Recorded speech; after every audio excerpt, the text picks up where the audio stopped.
This is my last video on the X-Men villain series, as I've already made two before, which will link down below. I won't probably go over them in much as detail as I used to, or most likely do most often, due to the fact that these villains are far more or less a minion type character rather than the actual big villains like I did already with Magneto, Mystique, etc.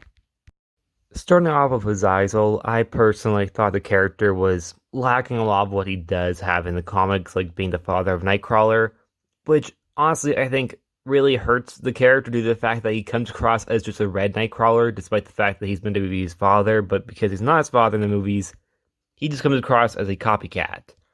Although I will say I do think he looks genuinely scary, and I do like the red coloring and the idea that perhaps there are other mutants that are like Nightcrawler but different colors. It's maybe not exactly a great idea, but an okay one in my opinion. And I do think Azazel does come across very threatening, although he really only was a teleporter on the team, so it wasn't really a character that I think had as big as a role as he does in the comics.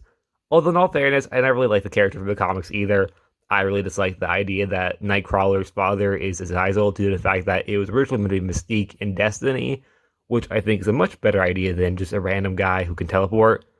But either way, the character in the movies I thought was lacking a lot of what he has in the comics, like being Nightcrawler's actual father, while also, I think, not really being much other than a teleporter for the team. Angel Salvador, well, I think the character started off good in the first class movie. I thought the character came across very genuine when it came down to discrimination of her being a woman. But then she kind of just became a wahaha villain at the end of the movie and didn't seem to care about her friends anymore. I know they weren't really her best friends, but I feel like the character should have at least genuinely cared a little bit about them, but instead she outright tried to murder them. Angel, in my opinion, was kind of an interesting character when the movies first started with the idea of the commentary. Well, I think her powers are actually pretty interesting when you think about them, but I don't understand why the character chose the name Angel, due to the fact that the character's real name in the comics is Angel, but the movie it's a choice she makes, which doesn't really fit with her power set. I feel like Firefly would be a better name, or Dragonfly.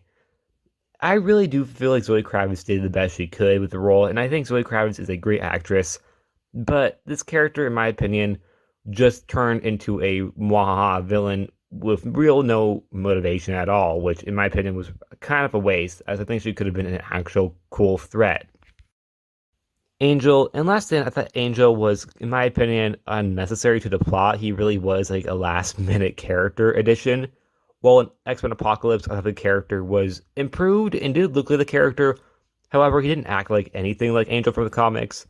I thought he did look scary, and I really liked the metal wings. But he really wasn't really Angel. He was more or less Archangel without the layers on top of him being, Angel prior to that and the whole idea that he once died. I personally thought the character was lacking a lot of story, but I will say this, I do think the character at least looked like the character from the comics, which usually isn't the case in X-Men movies, so at least that's a plus. And I do think the character did come across genuinely scary when he was flying through the whole, jet trying to come at the X-Men. But the character from the comics is generally a heroic character, so we never really get to see that except for in Last Stand, where he really only has 10 minutes of screen time. Caliban. Personally, I think Caliban does look really cool. While I don't think story-wise he's very important to the story, either in Logan or in X-Men Apocalypse, but I think it's a very distinct look that makes him really pop when he's on screen. And in the comics, the character never really does much. I mean, he did try to, forcibly marry Shadowcat at one point, but I've never really seen much of the character in the comics other than that. I think Caliban in the movies, in my opinion, is a pretty interesting character that could have been, used more and perhaps built on, but what we got of him I thought was okay, so I'm not complaining. Ajax, I thought the character was actually pretty good, and for the comics, who I think Ajax has absolutely in no capacity any real feeling as a character, I thought they really, really improved him in the Deadpool movie, as it's the first time I ever actually liked the character. I've never cared for him in the comics, but I thought in the movie he actually really felt improved. I thought his power set was pretty cool, and I liked his whole fight with Deadpool. And overall, I thought Ajax was, in my opinion, a pretty good villain. Not a 10 out of 10 villain, but definitely a good one for that movie. And the movie itself is amazing, so I can't complain. Anole. Well, this might be a surprise to you, but I don't really care about Anole. Actually, it's probably not a surprise to you because I don't think anyone cared about Anole. He was really just a background character, and the only reason why he was there is due to the fact that they couldn't use Toad, so they used Anole, who's nothing like Toad from the comics, and just turned him into Toad, practically. And that's really it for Anole. I don't really care much for him.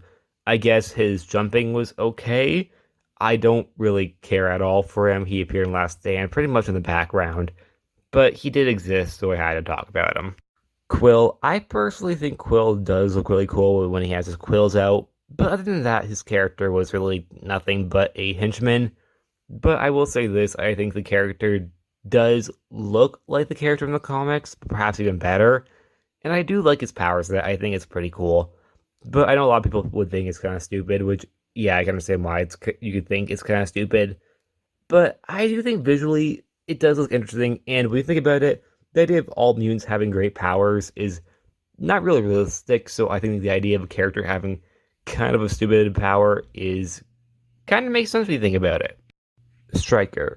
I'm gonna be honest, despite the fact that he is a very big character in the comics and in the movies and even animation, I've never really cared for this Stryker type character. I know a lot of people really like the character, but personally, I think the commentary on the idea of how mutants are treated is kind of, washed over when you have a character like Stryker, who is overall, I think, kind of a hypocrite and trying to use them for weapons, which, when you think about it, does make sense. But like I said, I think the commentary kind of gets washed over when you have that type of character.